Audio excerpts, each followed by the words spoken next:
అవి అది బిల్డింగ్స్ ఏమో వుడ్ తోటి తయారైంది అంటారు సార్. మరి ఇప్పుడు ఇండియా కంటే జపాన్ టెక్నాలజీ కానీ ఎట్లా చెప్పచ్చు సార్? ఒకప్పుడు జపాన్లో అది మనకంటే చాలా ఒకప్పుడు, ఇప్పుడు ఆర్థికంగా ముందుకు వచ్చారు కానీ వాళ్ళకి మనకంటే చాలా అనాగరికులు అని చెప్పచ్చు. 1000 సంవత్సరాల కింద వాళ్ళకి చదువులు కానీ అవి కానీ లేవు. తర్వాత అభివృద్ధి చెంది వీళ్ళు చెప్పాం కదా, ఒక ఐలాండ్ చిన్న దేశం లాగా ఉండేసి వేరే కంట్రీతో సంబంధం లేదు, వాళ్ళు ఏం చేయాలన్నా వాళ్ళే డెవలప్ చేసుకోవాలి. అట్లా ఒకప్పుడు అడవిలలో చాలా దట్టమైన ఫారెస్ట్ ఉంది, దాంతో కట్టెలతో వుడ్స్ కట్టుకునేవాళ్ళు. ఇంత పట్టణ అభివృద్ధి జరిగిపోయింది, చిన్న ఇల్లు కట్టుకునే జాగా సరిపోతుంది. చెప్పాను కదా, 65% మొత్తం గుట్టలు మౌంటైన్స్ ఉంటాయి, 30% వాళ్ళు బతకాలి. అందులో చిన్న ఇల్లు కట్టుకుంటే పాపులేషన్ పెరిగిపోయింది కాబట్టి ఏం చేశారంటే టాల్ బిల్డింగ్స్ రావడం ప్రారంభించారు. అప్పుడు ఏమైందంటే ఇక టాల్ బిల్డింగ్స్ గుడితో కట్టడానికి వీల్లేదు. తర్వాత స్ట్రక్చర్స్ తో కట్టారు. అయితే ఎవరైతే వుడ్తో కట్టారో ఆ రోజుల్లో జపాన్ అంతా మన ఇప్పుడు సిలిండర్స్ లాగా కాకుండా గ్యాస్ పైప్ లైన్ అన్ని అండర్ గ్రౌండ్ లో వాటర్ పైప్ లైన్ వచ్చినట్టు ఇంటికి గ్యాస్ పైప్ లైన్ ఉంటుంది. జనరల్ గా ఎర్త్క్వేక్ వచ్చినప్పుడు ఈ ఎర్త్క్వేక్ వచ్చినప్పుడు భూమి ఎరప్ట్ అయిపోయి ఆ పైప్ లైన్ ఎరప్ట్ అయిపోయి గ్యాస్ లీక్ అయ్యి ఉడ్డుతో ఫైర్ చనిపోవడం ఉంటుంది తప్ప ఇల్లు కూలిపోయి తల మీద పడి చచ్చిపోయింది అనేది చాలా తక్కువ. కాకపోతే తర్వాత ఇప్పుడు పెద్ద ఇల్లు వచ్చినాయి కాబట్టి ఇంకా మనుషులు ఉండడానికి మల్టీ 50 ఫ్లోర్లు 60 ఫ్లోర్లు కడుతున్నారు కాబట్టి దానికి తగ్గేసిన ఒక 100 మీటర్ లోపలికి వాళ్ళు జీప్ తవ్వుతారు. తవ్వేసి మొత్తం ఐరన్ బీమ్స్ లోపలికి వెళ్ళిపోతాయి. భూమి వరకు తీసుకొచ్చి భూమి పైన చిన్న స్ప్రింగ్స్ పెడతారు. స్ప్రింగ్స్ అంటే అంత పెద్ద బిల్డింగ్ మోసే స్ప్రింగ్స్ పెట్టి ఆ ఐరన్ బీమ్స్ మీద తర్వాత మళ్ళీ పైన 50 ఫ్లోర్ల బీమ్స్ అని అంటే మొత్తం ఐరన్ ఫ్రేమ్ తో అంతా రెడీ చేసిన తర్వాతనే ఆ పక్కన వాల్స్ అవి పెడతారన్నమాట. సో మొత్తం కంప్లీట్ ఉంటుంది. ఏదైనా ఎర్త్క్వేక్ వస్తే ఎర్త్క్వేక్ జనరల్ కామన్, మనం 4-5 రిచర్ స్కేల్ మీద వస్తే చాలా ఎక్కువ, వాళ్ళు 6-7 వచ్చినా కానీ మన పెద్ద పైన ఊతుంది ఇట్లా, కానీ బిల్డింగ్ బేస్ అలాగే ఉంటుంది ఎందుకంటే బేస్ లో స్ప్రింగ్ ఉంటాయి కాబట్టి అలా టెక్నాలజీ డెవలప్ చేశారు. భూమిలో చాలా డీప్ వెళ్ళిపోతారు. అందుకొరకు ఈ మధ్య ఎంత పెద్ద ఎర్త్క్వేక్ వచ్చినా జనాలు అలా బిల్డింగ్లు కూలిపోయి చనిపోవడం అనేది చాలా తక్కువ. అడ్వాన్స్ టెక్నాలజీ ఉంది. మనం బహుశా జపాన్ లో వచ్చే ఒక్క చిన్న ఎర్త్క్వేక్ వస్తే కూడా మన జూబ్లీ హిల్స్ లో ఒక్క ఇల్లు కూడా మిగిలేదని నా అభిప్రాయం. ఎందుకంటే మన కన్స్ట్రక్షన్ అంతా సింపుల్ గా ఎర్త్క్వేక్ లేదు కాబట్టి అవసరం రాలేదు. జాపనీస్ వాళ్ళకు అప్పటి నుంచే ఎర్త్క్వేక్ ఉంది కాబట్టి దానికి సంబంధించిన టెక్నాలజీ డెవలప్ చేసి అలాంటి కన్స్ట్రక్షన్ చేశారు. మనం చూస్తే చాలా ఆశ్చర్యపోతాం. 100 మీటర్ల డీప్ గా పెద్ద 50 ఫ్లోర్ల బిల్డింగ్ వెళ్ళంటే 100 మీటర్ల డీప్ గా పోయి మొత్తం ఐరన్ బీమ్స్ లోపలికి దించుతారు. దించి భూమి లెవెల్ తీసుకొచ్చి భూమి మీద స్ప్రింగ్ టెక్నాలజీ దాని మీద మళ్ళీ బిల్డింగ్ కట్టారు.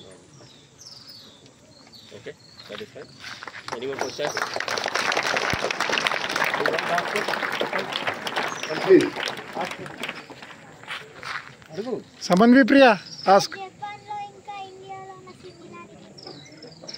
జపాన్ లో ఇండియాలో సిమిలారిటీస్ ఒకటి, వెస్టర్న్ కల్చర్ కు మనకు ఏది డిఫరెన్స్ ఉందో అట్లాగే వెస్టర్న్ కల్చర్ కు జపాన్ కూడా దూరం, అంటే మనకు చాలా దగ్గర ఉంటారు.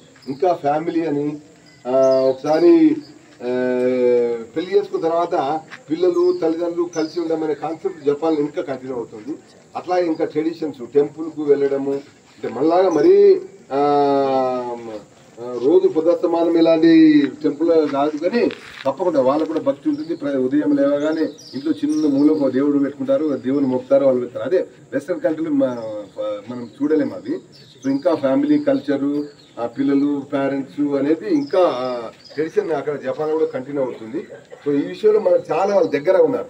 సో వెస్టర్న్ కల్చర్ అట్లా కాదు కదా, ఒకసారి అయిన తర్వాత పిల్లలు పుట్టిన తర్వాత భర్త ఇంకో ఆమె చేసుకుంటారు, భార్య ఇంకో ఆమె చేసుకుంటుంది, ఈ పిల్లలు అవుతారు. బట్ జపాన్ ఆ కల్చర్ ఇప్పటికీ రాలేదు. మన ఇండియాలకు వాళ్ళకి చాలా సిమిలారిటీస్ ఉన్నాయి. ఒక చూడడానికి ఫేస్ మాత్రం చాలా తేడా ఉంటుంది, కానీ చాలా సివిలైజేషన్ కల్చర్ కానీ మనకు చాలా దగ్గర సంబంధాలు ఉన్నాయి. కొంచెం చాలా మటుకు ఒకప్పుడు మనకు ఇన్ఫర్మేషన్ దొరికేది కాదు. ఇప్పుడు నెట్లలో ఎక్కడ చూసినా మీకు జపాన్ గురించి కొడితే పోపుల్ ఇన్ఫర్మేషన్ ఉంటుంది. కొన్ని చాలా విచిత్రమైన సంఘటనలు జపాన్లో వింటుంటాం మనం. సో మనం నేర్చుకోవాల్సింది చాలా ఉంది. మీకు జీవితంలో ఎప్పుడైనా అవకాశం దొరికితే తప్పకుండా జపాన్ ఒక్కసారైనా విజిట్ చేయాలని మనసులో పెట్టుకోండి. మీరు పెద్దగా అయిన తర్వాత కూడా తప్పకుండా మీకు ఆ కంట్రీ చూడాలి. ప్రపంచం మీద భూమి మీద ఉండే బెస్ట్ కంట్రీలలో జపాన్ ఒకటి. మీరు అవకాశం దొరికితే తప్పకుండా జపాన్ చూడాలి. మీ తల్లిదండ్రులు కూడా ప్రోత్సహించరండి. ఎందుకంటే జపాన్ ఒకప్పుడు చాలా ఎక్స్పెన్సివ్ ఉండేది, నేను పోయిన 30 సంవత్సరాల కింద. బట్ ఇప్పుడు మనము అంటే వాళ్ళు తగ్గిరని చెప్పలేదు, మనము చాలా ఎక్స్పెన్సివ్ అయినాం కాబట్టి వాళ్ళు ఆటోమేటిక్గా ఇప్పుడు బహుశా లివింగ్ కాస్ట్ ఆఫ్ లివింగ్ మనకి చాలా దగ్గర ఉంటుంది. సో జపాన్ చూడాల్సిన ప్రదేశము. బహుశా జపాన్ చూడగలిగితే ప్రపంచం మీద ఇంకా ఏ కంట్రీ చూడాల్సిన అవసరం ఉండదు. ఫారిన్ కంట్రీ అంటే ఎట్లా ఉంటుంది అనే డిసిప్లిన్ అక్కడ ఉంది. చెప్పాను స్టడీ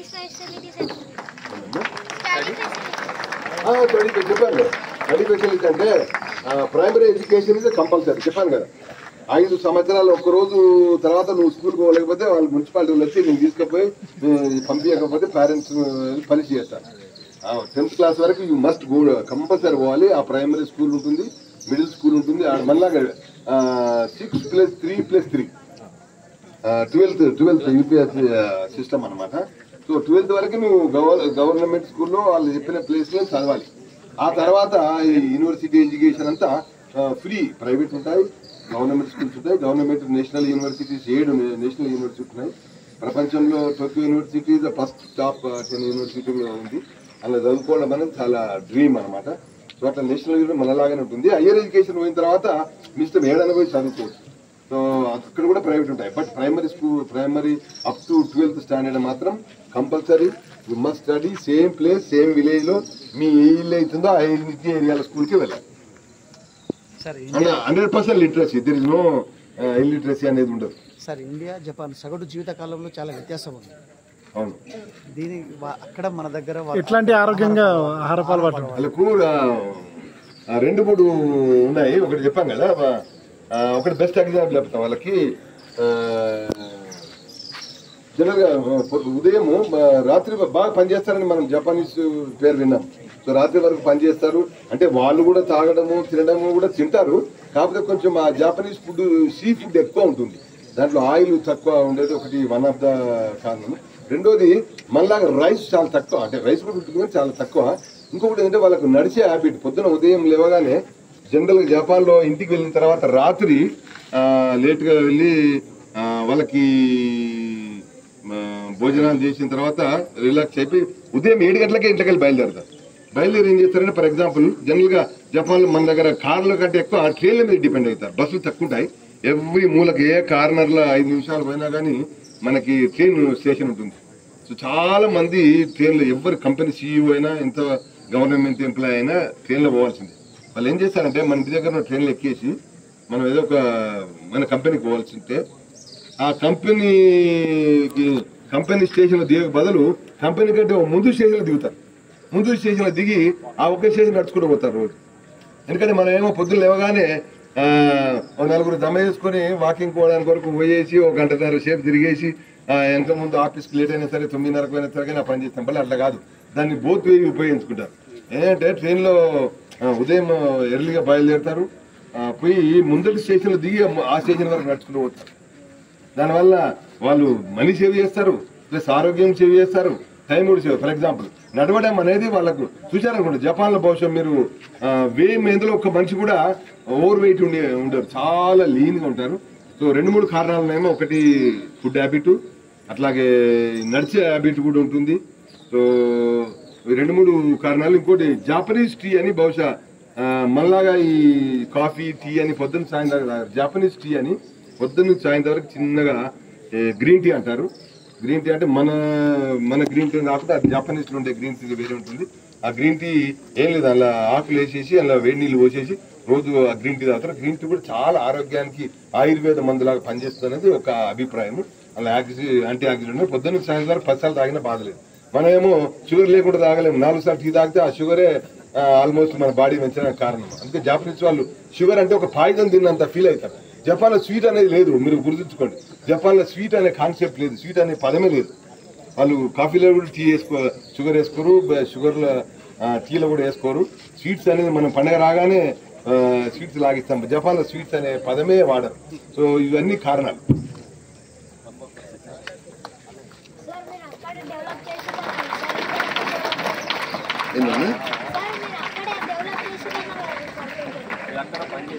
అవును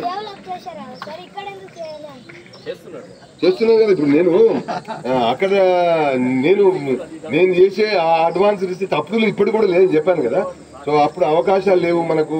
నేను ఇక్కడ నాకు ఉద్యోగం ఇచ్చేవాడే లేడు. అటువంటి ప్రదేశంలో జపాన్ గవర్నమెంట్ మనం చదువుకున్న చదువు చూసి మనకి ఇన్వైట్ చేసి జపాన్ పోయినా. జపాన్ అంతా యూనివర్సిటీలో 1 ఇయర్ పనిచేసిన తర్వాత టొయోటా వాళ్ళు మనకున్న టాలెంట్ గుర్తించి టొయోటా వాళ్ళు రమ్మని చెప్పారు. టొయోటాలో ఉద్యోగం తీసుకున్నాం 20 సంవత్సరాలు. నేను ఇక్కడ ఊరూరు కాలు గజ్జ కట్టుకొని తిరిగినా కానీ మనకు ఉద్యోగం ఇచ్చేవాళ్ళు లేకుండా ఫస్ట్ పరిస్థితి. మనకుండే అప్పుడు ఆపర్చునిటీస్ తక్కువ. తర్వాత నేను పోయినా రిటర్న్ చేసిన మన ఇండియాలో కూడా చాలా చేయొచ్చు అనే ఉద్దేశం నాకు. ఇప్పటికీ పర్మనెంట్ రెసిడెంట్ అంటే విన్నారు కదా, జాపనీస్ సిటిజన్షిప్ ఉంది. ఫ్యామిలీ అక్కడే ఉండే, మా పిల్లలంతా జపాన్ చదువుకున్నారు. వాళ్ళందరికీ మధ్యలో చదువు మానేపించి నా సిటిజన్షిప్ ను మానేసుకొని ఇల్లు అమ్మేసుకొని ఇండియాకి బ్యాక్ వచ్చాం. అంటే మనము అప్పుడు తెలియనప్పుడు మనకు అవకాశం లేదు, మనకు ఇప్పుడు అవకాశాలు ఉన్నాయి, చేసే శక్తి ఇచ్చాడు దేవుడు. కాబట్టి తిరిగి ఇండియాలో కూడా చేద్దామని చెప్పి వచ్చేసి చెప్పాను కదా ఇంతకు ముందు, కరోనా వ్యాక్సిన్ ప్రపంచంలో టాప్ 1-2 కంపెనీలో మా కంపెనీ ఇక్కడ టెక్నాలజీ డెవలప్మెంట్ చేసి అమెరికా జపాన్ పంపించే శక్తి సామర్థ్యాలు మనం ఇలా చూపించగలిగినామంటే మనకున్న దేవుడిచ్చిన శక్తి అనేది నా అభిప్రాయం. అందుకని ఇక్కడ చేయాలని ప్రయత్నంతో ఇక్కడ వచ్చాము. అవకాశం లేనప్పుడు చేయలేము. బట్ నేను ఆ విధంగా అక్కడ పోయిన తర్వాత నేను నేర్చుకొని వచ్చేసి తిరిగి ఇక్కడ చేసి మనం ప్రూవ్ చేయగలగాం అనేది. ఇప్పుడు ఆ కంట్రీ వాళ్ళనే నాకు ఎవరైతే జపాన్లో ఉద్యోగం ఇచ్చారో నేను జపాన్లో కంపెనీ పెట్టి జపనీస్ వాళ్ళకి మనము ఉద్యోగాలు ఇచ్చాము. ఇప్పుడు నా కింద జపనీస్ వాళ్ళు పనిచేస్తారు. అట్లా చేయలేమని లేదు, బట్ అప్పుడు అవకాశాలు లేవు కదా. 6th class స్టూడెంట్ సార్, అందుకే. Good nice, yes, good question. Please. Historical అంటే జపాన్ ఒకప్పుడు ఐలాండ్ కంట్రీ చెప్పాను కదా. ఇప్పుడు చైనా అలాంటి దాంట్లో హిస్టారికల్ 1000 సంవత్సరాల ముందు నాగరికత ఉంది. జపాన్ ఐలాండ్ కంట్రీ అంతా లేదు. కాకపోతే ఈ 1000 years లో కొన్ని కింగ్స్ ఉండేవారు. వాళ్ళు కింగ్స్ ఉండేవాళ్ళు. ఎంటైర్ జపాన్ పాలించిన కింగ్స్ ఉన్నారు, లోకల్ కింగ్స్. వాళ్ళు కోటలు కట్టారు, పెద్ద పెద్ద టౌన్లు. ఇప్పటికీ మనం ఏదైతే గోల్కొండ పోర్ట్ అంటామో అట్లాంటి పోర్ట్స్ అక్కడక్కడ విలేజ్లలో పెద్ద పెద్ద టౌన్లు మధ్యలో వాళ్ళు దాన్ని పెట్టించారు. కాకపోతే World War II అయినప్పుడు అంటే జాపనీస్ వాళ్ళు ఇప్పుడు ఎంత సౌమ్యులో అంత క్రూకడ్ మనుషులంట. ఒకప్పుడు ఏం చేశారంటే ప్రపంచాన్ని గడగడలు ఆడించారు. జాపనీస్ వాళ్ళు హిట్లర్ పేరు విన్నారు కదా, నాజీలు. హిట్లర్తో జాయిన్ అయిపోయి ప్రపంచాన్ని ఏల్దామని చెప్పి జపాన్ ఐలాండ్ కంట్రీ చైనా మీద కొరియా మీద అటాక్ చేసేసి జనాలను క్రూరంగా హింసించి చంపేసి ఇక్కడ మయన్మార్ బర్మా దేశం వరకు వచ్చినారు. వచ్చేసి వాళ్ళతో చాలా క్రూరంగా హింసించేసి వాళ్ళని పాలిస్తామని చెప్పి చైనాలో అంత పెద్ద చైనా కంట్రీని మొత్తం కంప్లీట్ గా జపనీస్ వాళ్ళు కంట్రోల్, కొరియన్ కంట్రోల్ పెట్టుకున్నారు. అయితే అప్పుడు ఏం చేశారంటే ఆ జోష్లో అప్పుడు దానికి ఎంపరర్ ఉండే చక్రవర్తి ఉండేవాడు. చక్రవర్తి ఆధ్వర్యం జరిగింది. తిరిగి అమెరికా మీద ఒక పర్ల్ హార్బర్ అని దాని మీద అటాక్ చేయాలి. వాళ్ళకి ఎంతవరకు ఏంటంటే అమెరికాను కూడా అటాక్ చేసి అమెరికాను కూడా పాలిద్దామనే లెవెల్ పోయి అమెరికాలో హవాయి దీవులలో ఒక పర్ల్ హార్బర్ మీద అటాక్ చేసేసి బాంబులు పేల్చారు. పేల్చి వీళ్ళని క్షమించడానికి వీల్లేదని చెప్పి అమెరికా తీసుకుపోయి 1946 ఆగస్టు 6వ తారీఖు హిరోషిమా మీద పెద్ద బాంబు వేసింది. బాంబు వేసి 1,00,000 మంది చనిపోయారు. చనిపోయిన తర్వాత అప్పుడు మొదటిసారి వాళ్ళు సరెండర్ అయిపోయారు. వాళ్ళు అలా వదిలిపెట్టింటే మన దేశాలన్నీ నాశనం చేస్తారని చెప్పి అమెరికా వాళ్ళు బాంబు వేసిన తర్వాత సరెండర్ అయిపోయి వాళ్ళు ఇప్పుడు చూస్తే జీవితంలో మనం నమ్మలేము. ప్రపంచం మీద సౌమ్యులు, సాధు జంతువులు లాంటి మనుషులు అంటే జాపనీస్ వాళ్ళే. వాళ్ళు ఎలా మారిపోయారో తెలీదు. ఒకప్పుడు చాలా కురియల్గా ఉన్న వాళ్ళు అట్లా మారిపోయారు ఒకప్పుడు. సో అందుకొరకు కంట్రీని చాలా డిసిప్లిన్ గా డెవలప్ చేసి ఆ బాంబు మాత్యమా మందితో భయమా ఇప్పటికి వాళ్ళకి డిఫెన్స్ ఆర్మీ మిలిటరీ ఉండదు. అమెరికా వాళ్ళ ఆర్మీ వాళ్ళని ప్రొటెక్ట్ చేస్తుంది. వాళ్ళు అప్పుడు శబ్దం చేశారు, మేము జీవితంలో ఇక పొరపాటు చేయము, యుద్ధాలు చేయము, వేరే కంట్రీ మీద అటాక్ చేయము, మాకు సైన్యం అవసరం లేదని చెప్పి అడిగితే అప్పుడు అమెరికా వాళ్ళే వాళ్ళకి మేము ప్రొటెక్ట్ చేస్తాము, మీరు ఏం చేయాల్సిన అవసరం లేదని చెప్పేసి అట్లా చేశారమ్మా. హిరోషిమా లేదు అంత ఉట్టి మాటలు. అప్పుడు అంటే ఇప్పుడున్న ఆటం బాంబులు ఏమైతే తెలియదు. ఒకప్పుడు ఆటం బాంబు వేసి చాలా సంవత్సరాలు గడిచింది కదా మొదట్లో. కాకపోతే వాళ్ళు మాన్యుమెంట్ ఎట్లా అంటే బాంబు వల్ల జరగబోయే అనర్థాలు ఎట్లా ఉంటాయని చెప్పడానికి వరకు వాళ్ళు అట్లా ఉంచినారు. ఏమైందంటే అప్పుడు వాళ్ళు బాంబు వేసిన ఎగ్జాక్ట్లీ ఒక డోమ్ ఉంటుంది, పెద్ద మన చార్మినార్ డోమ్ లాంటి డోమ్ ఉంటుంది. సెంటర్ లో ఆ డోమ్ మీద బాంబు పడుతుంది. బాంబు పడితే సిమెంట్ అంతా పోయి ఓన్లీ ఐరన్ ఫ్రేమ్స్ మాత్రం మిగిలిన అట్లాగే ఉంచారు. ఇప్పటికీ మన వాళ్ళు జనరల్ గా హిరోషిమా చూడడానికి పోయినప్పుడు కనిపిస్తారు సెంటర్ లో ఇలా ఓపెన్ ప్లేస్లలో మధ్యలో అలా ఉంచారు. తర్వాత చుట్టుపక్కల అంతా బిల్డింగ్ డెవలప్ అయిపోయింది. అయితే దానికి ఒక మ్యూజియం పెట్టారు.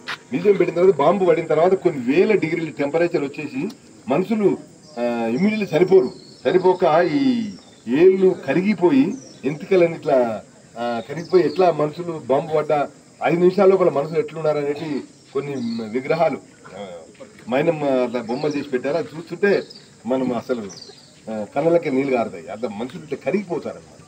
అంత టెంపరేచర్ వస్తుంది.